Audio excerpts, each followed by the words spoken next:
नमस्कार बच्चों। तो आज हम इस क्लास में 8वीं कक्षा का चौथा पार्ट माने फोर्थ लेसन सीखने जा रहे हैं और इस पार्ट का नाम है कौन। यह एक कविता पाठ है। तो सबसे पहले हम इस पाठ में दिया गया चित्र को हम देखते हैं। तो इस चित्र को देखिए बच्चों, आप इसमें क्या देख रहे हैं? दो बच्चे हैं, एक लड़का और लड़की, और दोनों के दिमाग में वे कुछ सोच रहे हैं। किन के बारे में सोच रहे हैं? ऊपर आप चित्र में देख सकते हैं वे क्या क्या सोच रहे हैं। वे सोच रहे हैं कि इस प्रकृति में सूरज कहाँ से आता है, कहाँ चला जाता है, और सूरज को कौन भेजते हैं, और इंद्रधनुष कैसे आता है आसमान में। तो इस प्रकार बादल कैसे आते हैं। इस प्रकार इन बच्चों के मन में कई विचार हैं। तो वे ये प्रकृति तत्वों के बारे में सोच रहे हैं। तो इस कौन कविता के कवि के बारे में हम सबसे पहले जानेंगे। चित्र में एक व्यक्ति को आप देख रहे हैं, इनका नाम है बाल स्वरूप राही। ये कौन कविता के कवि हैं? कौन कविता के कवि कौन है? बाल स्वरूप राही है। इनका जीवन काल मई 16, 1936 को तिमारपुर नई दिल्ली में हुआ था इनका जन्म। और एक बार मैं बोल रही हूँ, 16 मई 1936 में तिमारपुर में नई दिल्ली में इनका जन्म हुआ था। ये फिल्मों के गीत और गज़ल भी लिखे थे।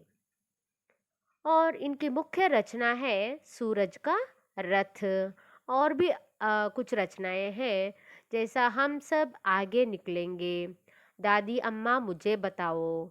इस प्रकार इनकी और भी कुछ रचनाएं हैं। प्रस्तुत हमारे पाठ्यपुस्तक में तो एक ही रचना के बारे में दिया गया है, वो है सूरज का रथ। और इनके साहित्य में सेवा के लिए इनको कई बाल साहित्य पुरस्कार भी मिले थे।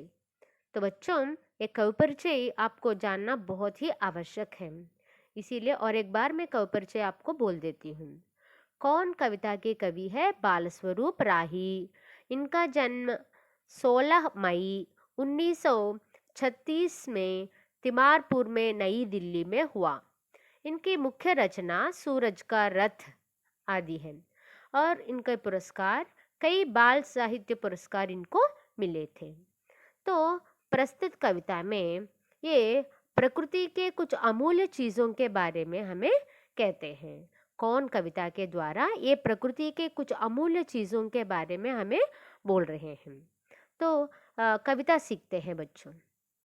अगर न होता चांद रात में हमको दिशा दिखाता कौन। अगर न होता सूरज दिन को सोने सा चमकाता कौन। अगर न होती निर्मल नदियाँ जग की प्यास बुझाता कौन। अगर न होते पर्वत मीठे झरने भला बहाता कौन। अगर न होते पेड़ भला फिर हरियाली फैलाता कौन। अगर न होते फूल बताओ खिल खिल कर मुस्काता कौन। अगर न होते बादल नभ में इंद्रधनुष रच पाता कौन। अगर न हो तो हम तो बोलो ये सब प्रश्न उठाता कौन। अब मैं पहले स्टेंजा का अर्थ बताऊंगी। अगर न होता चांद रात में हमको दिशा दिखाता कौन। अगर माने इफ, ఒకవేళ ना होता चांद रात में। चांद का अर्थ है मून, रात का अर्थ है नाइट। दिशा का अर्थ है डायरेक्शन అంటే దిశ. तो अगर न होता చాంద్ రాత్ మే హమ్కో దిశ దిఖాతా కౌన్ అంటే ఏంటి, ఒకవేళ రాత్రిపూట చంద్రుడు కనుక ఆకాశంలో లేకపోతే రాత్రిపూట మనకి వెలుగునిచ్చేది ఎవరు, మనకి దారి చూపించేది ఎవరు అని అర్థం అనమాట. इसका अर्थ होता है कि रात के समय में हमें चांद प्रकाश देता है और हमको दिशा दिखाता है. रात के समय चांद प्रकाश देता है और हमको दिशा दिखाता है. अगर न होता सूरज दिन को सोने सा चमकाता कौन. माने अगर ना होता सूरज, सूरज का अर्थ है सन. सूरज को हम रवि, दिनकर, भानु, भास्कर भी हिंदी में बोलते हैं. सो अगर सूरज दिन को माने डे, పగటిపూట. सो अगर सूर्य दिन के समय में नहीं होता है तो दिन को सोने सा చమకాతా कौन. ఇక్కడ సోనేసా అంటే బంగారం లాగా, చమకాతా మీన్స్ టు షైన్ అంటే పగటిపూట మనకి వెలుగునిచ్చేది సూర్యుడు. కాబట్టి ఇక్కడ సూర్యుడే కనుక లేకపోతే మనల్ని పగలుని రోజంతా మనకి ప్రకాశింపచేసేది ఎవరు అని అనమాట. అంటే ఇక్కడ మొదటి పద్యంలో అర్థం ఏంటంటే రాత్రిపూట చంద్రుడు మనకి వెలుగునిస్తాడు, దారి చూపిస్తాడు అని. అలాగే పగటిపూట సూర్యుడు మనకి వెలుగునిస్తాడు అని చెప్పేసి అర్థం అనమాట. Now look at the second stanza. अगर न होती निर्मल नदियाँ जग की प्यास बुझाता कौन. अगर न होते पर्वत मीठे झरने भला बहाता कौन. अगर न होती निर्मल नदियाँ, निर्मल का अर्थ होता है कि ప్యూర్, స్వచ్ఛమైన. మీరు ఇప్పుడు నేను చెప్తున్నటువంటి పదాలని అండర్లైన్ చేసుకుని వాటి యొక్క మీనింగ్లు కూడా నోట్ చేసుకోండి టెక్స్ట్ బుక్లో. అగర్ న హోతి నిర్మల్ నదియా, నిర్మల్ అంటే ప్యూర్, స్వచ్ఛమైన. ఒకవేళ ఈ స్వచ్ఛమైన నది అంటే రివర్స్ అనమాట. నదులే కనుక లేకపోయినట్లయితే జగ్కి ప్యాస్ బుఝాతా కౌన్. జగ్ మానే దునియా, వరల్డ్. ఈ ప్రపంచానికి దాహాన్ని తీర్చేది ఎవరు, ప్యాస్ బుజానా, టు అవాయిడ్ థర్స్ట్. ప్యాస్ మీన్స్ థర్స్ట్, బుజానా అంటే ఏంటి, దాహాన్ని తీర్చడము. సో ఈ ప్రకృతిలో మనకి నిర్మలమైనటువంటి నదులు లేకపోయినట్లయితే ఈ ప్రపంచం యొక్క దాహాన్ని తీర్చేది ఎవరు. ఈ విధంగా నదులు మన యొక్క దాహాన్ని తీరుస్తున్నాయి అని దాని యొక్క అర్థం అనమాట. అగర్ న హోతే పర్వత్ మీటే ఝర్నే భలా బహాతా కౌన్ అంటే పర్వతాలు. ఈ ప్రకృతిలో పర్వత్ అంటే ఏంటి, మౌంటైన్ అనమాట. పర్వతాలే కనుక లేకపోతే ఆ పర్వతాల నుంచి తీయని నీటిని అందించేటటువంటి సెలయేర్లు. ఝరణ అంటే స్ట్రీమ్ అనమాట. ఝరణ అంటే స్ట్రీమ్, సెలయేరు. బహాతా మీన్స్, బహానా మీన్స్ టు ఫ్లో, ప్రవహింప చెయ్యడము. అంటే ఇక్కడ ఎత్తైన పర్వతాలే కనుక మనకి లేకపోతే మనకి తీయని వాటర్ని అందించేటటువంటి ఈ సెలయేర్లను కానీ జలపాతాలను కానీ ఎవరు కిందికి ప్రవహింప చేస్తారు అని దాని యొక్క అర్థం అనమాట. సో ఈ విధంగా ఈ పర్వతాల యొక్క ప్రాముఖ్యతని ఇక్కడ చెప్పడం జరిగిందనమాట. పర్వతాలు ఉన్నాయి కనుకే అంత పైనుంచి మనకి సెలయేర్లు, జలపాతాలు కిందకి పారుతూ మనకి తీయని వాటర్ని అందిస్తూ ఉన్నాయి అని. ఓకేనన్నా, అర్థమైంది కదా.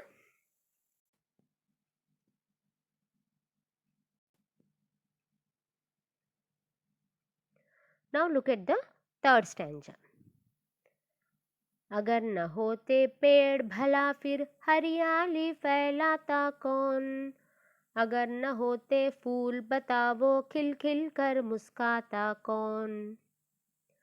अगर न होते पेड़ भला फिर, यार पेड़ का अर्थ होता है कि ट्री. इसको तरु बोलते हैं, पादप, वृक्ष, वट. इस प्रकार पेड़ के कई पर्याय शब्द हैं. अगर इस दुनिया में, इस विश्व में पेड़ नहीं है तो, చెట్లే కనుక లేకపోతే హరియాలి ఫైలాతా కౌన్, ఈ భూమిని పచ్చదనంతో నింపేది ఎవరు అని. హరియాలి కా మతలబ్ హోతా హై గ్రీనరీ. హరియాలి కా మతలబ్ హై గ్రీనరీ. ఫైలానా మీన్స్ టు స్ప్రెడ్, వ్యాపింప చేయుట. సో ఈ భూమి మీద చెట్లే కనుక లేకపోతే ఈ భూమిని పచ్చదనంతో నింపేది ఎవరు అంటే చెట్లు ఉండడం వల్లనే ఈ భూమి పచ్చదనంతో నిండి ఉన్నది. ఈ విధంగా మనకి కవి చెప్తూ ఉన్నారనమాట. అగర్ న హోతే ఫూల్ బతావో ఖిల్ ఖిల్ కర్ ముస్కాతా కౌన్.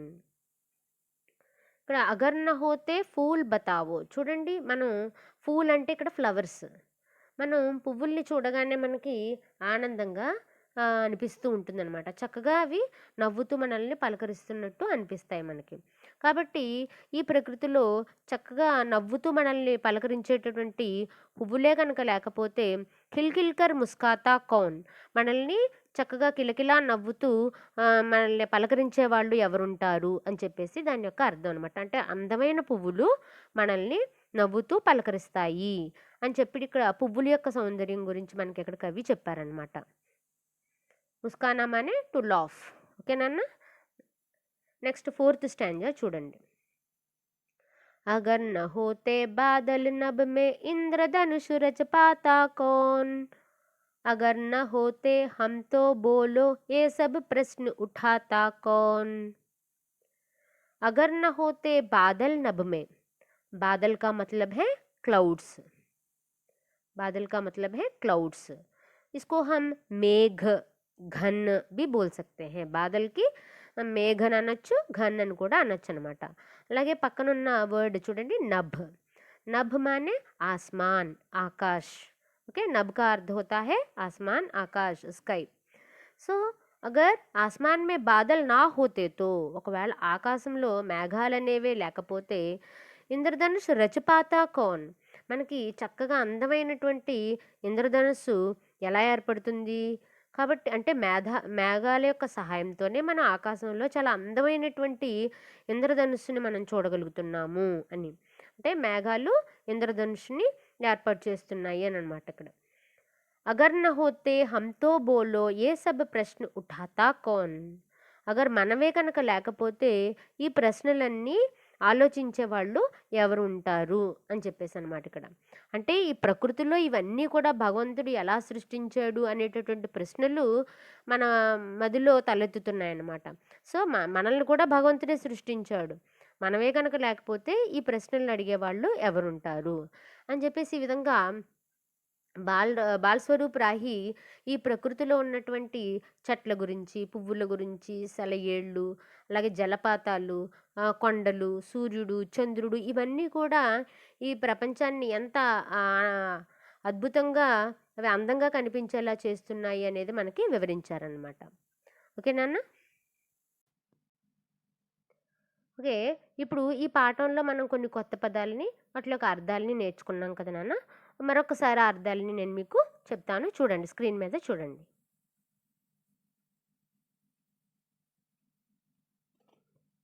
అక్కడ మీరు స్క్రీన్ మీద చూడండి నాన్న, పిక్చర్స్తో సహా మీరు చక్కగా చూడొచ్చు.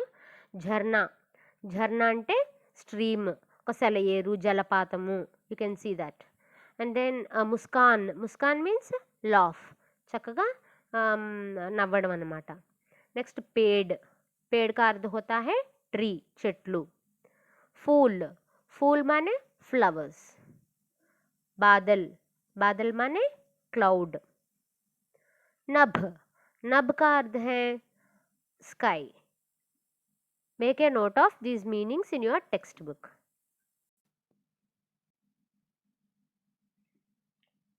और कुछ शब्दों के अर्थ भी हम जान लेते हैं. चांद माने मून और दिशा माने डायरेक्शंस. नदी, नदी माने रिवर. प्यास, प्यास माने थर्स्ट, दाहमु. रात, रात माने नाइट. सूरज, सूरज माने सन. पर्वत, पर्वत का अर्थ होता है మౌంటైన్. సో ఇవన్నీ కూడా మీరు ఆ పోయంలో అండర్లైన్ చేసి ఆ మీనింగ్స్ మీరు నోట్ చేసుకోండి. अब इस कविता का सारांश भी हम सीख लेते हैं. ये कविता का सारांश बहुत ही इम्पोर्टेंट है बच्चों. ये निबंधात्मक प्रश्नों में माने ऐसे क्वेश्चंस में आता है.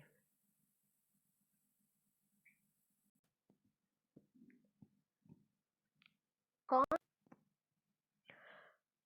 इस पाठ का सारांश अब देखिए. कौन कविता पाठ में हमें प्रकृति से क्या क्या सीखने को मिलता है. या बाल स्वरूप राही कौन कविता के द्वारा प्रकृति के बारे में क्या बताना चाहते हैं, इस प्रकार भी ये प्रश्न पूछा जा सकता है। हाँ, तो सबसे पहले हम सारांश लिखने से पहले कवि परिचय लिखना बहुत आवश्यक है। सबसे पहले कवि परिचय लिखना है। कविता कौन, इस कविता का कवि है बाल स्वरूप राही और इनकी प्रमुख रचना सूरज का रथ और प्राप्त पुरस्कार है बाल साहित्य पुरस्कार। तो सबसे पहले इस प्रकार हमें कवि परिचय लिखना है। इसके बाद हम इस कविता का सारांश शुरू करना है।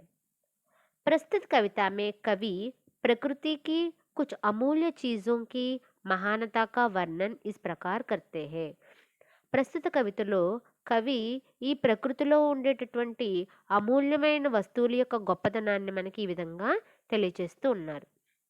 అగర్ అంధేరీ రాత్ మే చాంద్ నా హోతా తో హమే రాస్తా దిఖానే వాలా నహీ హోతా. అంధేరీ రాత్ అంటే చీకటి రాత్రిలో చంద్రుడే కనుక ఆకాశంలో లేకపోతే మనకి రాస్తా, రాస్తా అంటే ఏంటి ఇక్కడ దారి, వే అనమాట. రాస్తా దిఖానే వాలా నహీ హోతా. అగర్ దిన్ మే సూరజ్ నా హోతా, ఒకవేళ పగలు సూర్యుడే రాకపోతే ఎలా ఉంటుంది, పగలు కూడా చీకటిగానే ఉంటుంది కదా. కాబట్టి అక్కడ రోజు మనకు పగటిపూట సూర్యుడే కనుక లేకపోతే దిన్కో సోనేసా చమ్కానే వాలా నహీ హోతా హే, పగలంతా మనకింత వెలుగులు నింపేవాళ్ళు ఎవరుంటారు అని. అగర్ నిర్మల్ నదియా నా హోతీ తో, స్వచ్ఛమైన మంచినీటిని అందించేటటువంటి నదులే గనక ఈ భూమి మీద లేకపోతే జగ్కి ప్యాస్ బుజానే వాలా నహీ హోతీ హే, అంటే ఈ ప్రపంచంలో మన దాహాన్ని తీర్చేవి ఏవి కూడా ఉండవన్నమాట. సో అన్ని జీవరాశుల యొక్క దాహాన్ని ఈ నదులు తీరుస్తూ ఉన్నాయన్నమాట. అగర్ పర్వత్ నా హోతే తో మీటే ఝర్నే బహానే వాలా నహీ హోతా, ఒకవేళ పర్వతాలు అందమైనటువంటి పర్వతాలే కనుక లేకపోతే ఆ పైనున్నటువంటి ఆ జలపాతాలని కిందకి ప్రవహింపచేసే వాళ్ళు ఎవరుంటారు. సో ఈ విధంగా పర్వతాలు ఆ జలపాతాలని కిందకి ప్రవహింపచేస్తున్నాయి అని. అగర్ పేడ్ నా హోతే తో, ఒకవేళ చెట్లు కనుక ఈ భూమి మీద లేకపోతే హరియాలి ఫైలానే వాలా నహీ హోతా, ఈ భూమి మీద అసలు పచ్చదనమే ఉండదు, అలాగే ఈ ప్రాణికోటి కూడా జీవించి ఉండదు. ఎందుకంటే చెట్ల వల్లనే మనం ఆక్సిజన్ తీసుకుంటున్నాము, మనం జీవించగలుగుతున్నాం. కాబట్టి ఈ చెట్లే లేకపోతే ఈ భూమి మీద ప్రాణికోటి ఉండదు, పచ్చదనము ఉండదనమాట. ఈ విధంగా చెట్లు పచ్చదనాన్ని నింపుతూ ఉన్నాయి. అగర్ ఫూల్ నా హోతే తో, ఒకవేళ పువ్వులు కనుక లేకపోతే కిల్కిల్కర్ ముస్కానే వాలా నహీ హోతా, మనల్ని చిరునవ్వుతో పలకరించే వాళ్ళు ఎవరుంటారు అని. అంటే పువ్వులు చాలా అందంగా ఆహ్లాదంగా మనల్ని పలకరిస్తాయి అని దాని యొక్క అర్థం. అగర్ ఆస్మాన్ మే బాదల్ నా హోతే తో, ఒకవేళ ఆకాశంలో మేఘాలనేవే లేకపోతే ఇంద్రధనుషు కో రచానే వాలా నహీ హోతా, అంత అందమైన అద్భుతమైనటువంటి ఇంద్రధనుస్సుని మనం చూడలేము. కాబట్టి మేఘాల వల్లనే మనకి ఆ ఇంద్రధనుస్సు ఏర్పడుతుంది అని. అగర్ హమ్ భీ నా హోతే తో ఏ సబ్ ప్రశ్నోं को उठाने वाला नहीं होते, ఒకవేళ మనం కూడా ఈ భూమి మీద లేకపోయినట్లయితే ఈ ప్రశ్నలు అడిగేవారే ఉండరు. సో ఈ విధంగా ప్రకృతిలో ప్రతి వస్తువు కూడా ఎంతో గొప్పది అని ఇక్కడ మనకి బాల్ స్వరూప్ రాహి తెలియచేశారనమాట. बच्चों, तो इस पाठ से संबंधित कुछ मुख्य प्रश्नों के उत्तर भी मैं आपको बताना चाहती हूँ. इसमें सबसे पहला प्रश्न है, नदियों से क्या लाभ है. సో అంటే నదుల వల్ల మనకి ఎటువంటి లాభాలు ఉన్నాయి అని. నదియోం సే హమే బహుత్ లాభ్ హై. సో నదుల వల్ల మనకి ఎన్నో యూజెస్, లాభాలు ఉన్నాయి. ये हमारी ही नहीं बल्कि सारी प्रकृति की प्यास बुझाती है. ఇవి మన దాహాన్ని తీర్చడమే కాదు, ప్రకృతిలో ఉన్నటువంటి అన్ని జీవరాశుల యొక్క దాహాన్ని కూడా నదులు తీరుస్తాయి. నదియోं के पानी से खेतों में సించాయి హోతీ హై. ఇక్కడ సించాయి అంటే ఏంటంటే ఇరిగేషన్ అన్నమాట. అంటే నదుల నుంచి వచ్చే నీళ్ళ వలన పంటలకి నీరు సరఫరా చేయబడుతుంది. సో ఇలాగ పంట పొలాలకి నదుల నుంచి వచ్చే నీళ్లు సరఫరా చేయడం వల్లనే పంటలు పుష్కలంగా మనకి పంటలను అందిస్తాయి అన్నమాట. సో ఈ విధంగా పంట పొలాలకి కూడా నదుల నుంచి వచ్చే జలాలు మనం వాడతాము. నదియోं का पानी पीने के लिए, మనం త్రాగడం కోసము, రసోయి బనానే కే లియే, రసోయి అంటే ఇక్కడ మనకు వంట చేసుకోవడం కోసం కూడా మనం వాటర్‌ని ఉపయోగిస్తాం కదా! సో, అదనమాట. For cooking also we will use this water और कपड़े धोने के लिए फॉर वॉशिंग क्लोथ्स। सो इस प्रकार हम बहुत से काम करने के लिए पानी का इस्तेमाल करते हैं। नदियों पर बांध बनाकर बिजली का उत्पादन भी किया जाता है। ఈ విధంగా నదుల మీద బాంద్ అంటే డ్యామ్, ఆనకట్టలు. నదుల మీద ఆనకట్టలు నిర్మించడం వలన బిజిలీ, బిజిలీ అంటే ఎలక్ట్రిసిటీ, కరెంట్. సో, ఈ విధంగా నదుల మీద ఆనకట్టలు కట్టి కరెంటును కూడా మనం ఉత్పాదన చేయగలుగుతున్నామనమాట. సో, ఈ విధంగా నదుల వలన మనకి ఎన్నో లాభాలు ఉన్నాయి. నెక్స్ట్ క్వశ్చన్ ఏంటంటే, సూరజ్ కే బారే మే 4 వాక్య లిఖిए. సూర్యుడు గురించి 4 వాక్యాలని రాయండి. सूरज सबसे पहले जागता है और सभी को जगाता है. అంటే సూర్యుడు మొట్టమొదట ఉదయిస్తాడు और सभी को जगाता है, అందరినీ కూడా మేల్కొనేలాగా చేస్తాడు. అంటే సూర్యుడు ఉదయిస్తూ తన సూర్యకిరణాల యొక్క కాంతి చేత అందరినీ కూడా మేల్కొనేలాగా చేస్తాడు. सूरज पूरब में उगता है और पश्चिम में डूबता है. తూర్పున ఉదయిస్తాడు. పూరబ్ అంటే ఈస్ట్, పూరబ్ మే ఉగుతా హై, ఉగుతా అంటే ఏంటి ఉదయిస్తాడు, రైజెస్ అని. और పశ్చిమ మే డూబ్తా హై, పశ్చిమం వైపున sun sets in the west అని. సో, తూర్పున ఉదయిస్తాడు, పశ్చిమాన్న అస్తమిస్తాడు. సూరజ్ దిన్ మే ఉజాలా దేతా హై, సూర్యుడు పగటిని ప్రకాశవంతం చేస్తాడు, తన యొక్క కిరణాల చేత, వెలుగు చేత పగలంతటిని ప్రకాశవంతం చేస్తాడు.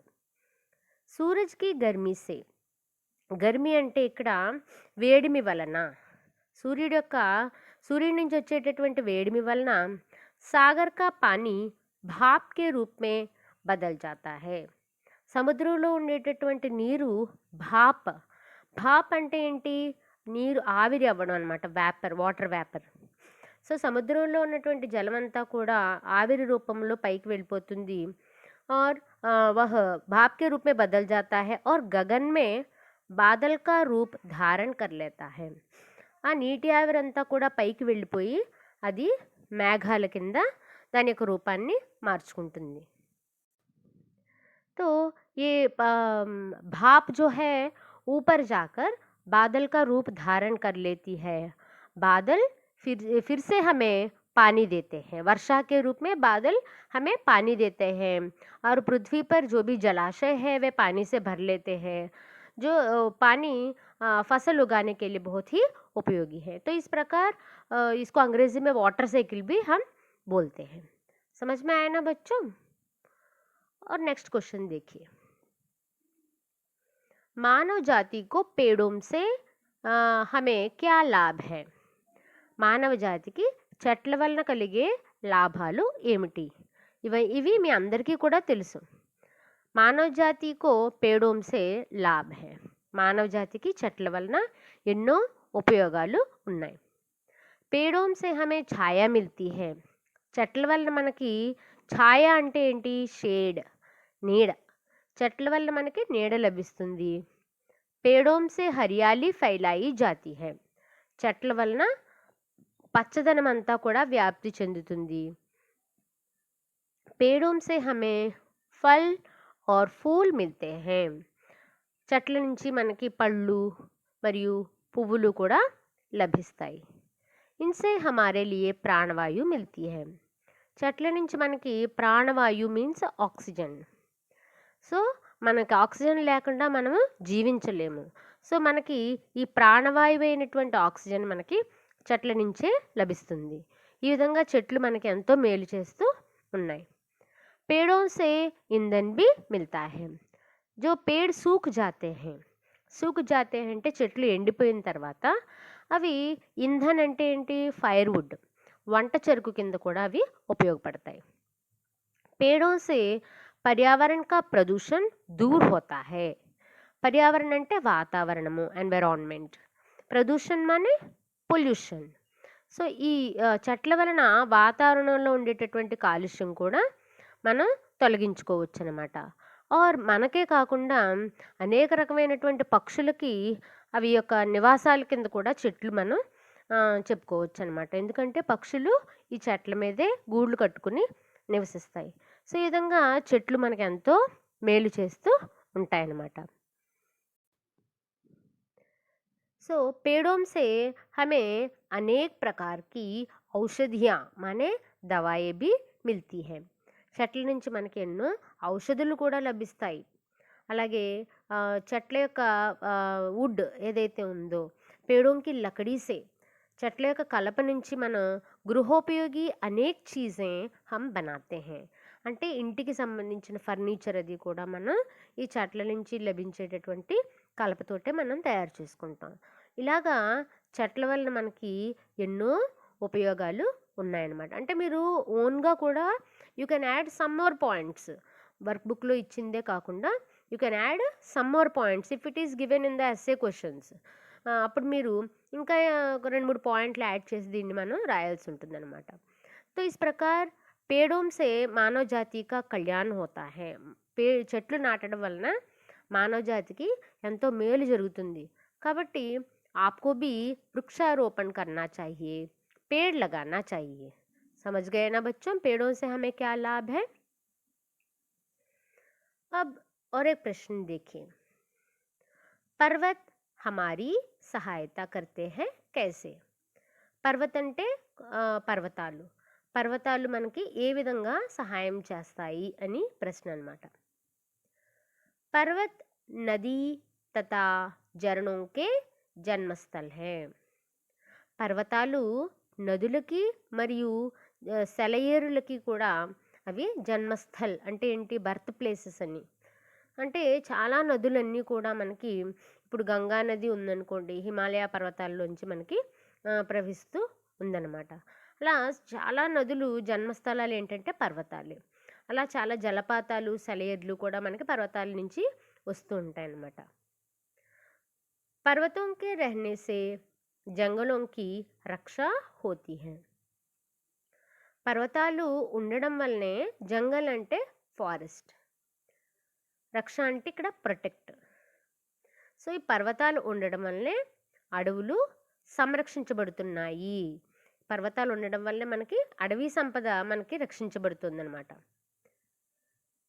తేజ్ హవాओं से ये हमें बचाते हैं. తీవ్రమైనటువంటి గాలుల నుంచి ఈ పర్వతాలు ఒక అడ్డుగోడగా నిలిచి మనల్ని ఈ వేగవంతమైనటువంటి గాలుల నుంచి మనల్ని కాపాడతాయి, ప్రొటెక్ట్ చేస్తాయి అన్నమాట.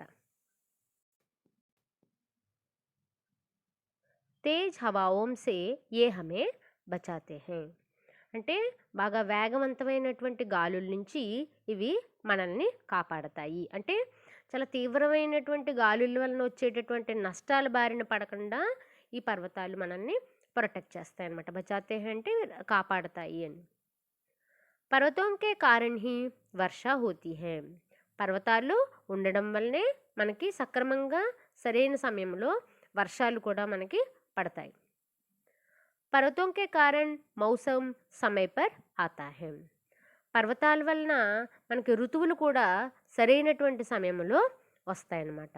సో ఈ విధంగా పర్వతాల నుంచి మనకి ఎంతో సంపద కూడా లభిస్తూ ఉంటుంది. పర్వతాలని ఆధారంగా చేసుకుని జీవించే వాళ్ళు కూడా చాలామంది ఉంటారు. సో ఇవి పర్వతాలని మనం ఎలా పడితే అలా తవ్వుకుంటూ పోతే అది మనకే నష్టం జరుగుతుందన్నమాట. కాబట్టి పర్వతాలను సంరక్షించుకోవాల్సినటువంటి బాధ్యత కూడా మనకి ఉంది. సో పర్వతాల వల్ల మనకి ఎటువంటి ప్రయోజనాలు కలుగుతాయి అనేది మనం తెలుసుకున్నాం కదా. అలాగే ప్రకృతి యొక్క సౌందర్యం కూడా ఈ పర్వతాల వలన పెరుగుతుందన్నమాట. చూడడానికి కూడా పర్వతాలు ఎంతో అందంగా కనిపిస్తాయి. సో ఈ విధంగా పర్వతాల యొక్క ప్రాముఖ్యతను తెలుసుకున్నాం కదా. సో మనం వాటిని ప్రకృతి సంపద ఏదైతే ఉందో వాటిని మనం కాపాడుకోవాలి, ఆ బాధ్యత ప్రతి ఒక్కళ్ళ మీద ఉందన్నమాట. ఆ సందేశం కూడా మనకి ఈ కవిత అందిస్తూ ఉంటుంది. అంటే ప్రకృతి యొక్క తత్వం తెలుసుకుంటూనే ఆ ప్రకృతిని సంరక్షించుకునే బాధ్యత కూడా మన మీద ఉన్నదన్నమాట. సో ఈ విధంగా మనం ఈరోజు పాఠంలో మీనింగ్స్ మరియు కవిత, అలాగే కవిత యొక్క భావము, సారాంశము మరియు ముఖ్యమైనటువంటి ప్రశ్నలు జవాబులు నేర్చుకున్నాం కదా. సరే, ఇప్పుడు మీరు ఈ పాఠంలో ఉన్నటువంటి శబ్దార్థాలు, అర్థాలు మరియు పాఠం యొక్క సారాంశము మరియు ముఖ్యమైనటువంటి ప్రశ్నలు ఇవి కూడా మీకున్న సమయంలో చక్కగా చదివి వాటిని మీరు నోట్బుక్లో కాపీ చేయాలన్నమాట. With neat handwriting you have to copy the meanings, సారాంశ్ and question and answers. That is the homework of today's class. Okay, we will meet in the next class. Dhanyavad.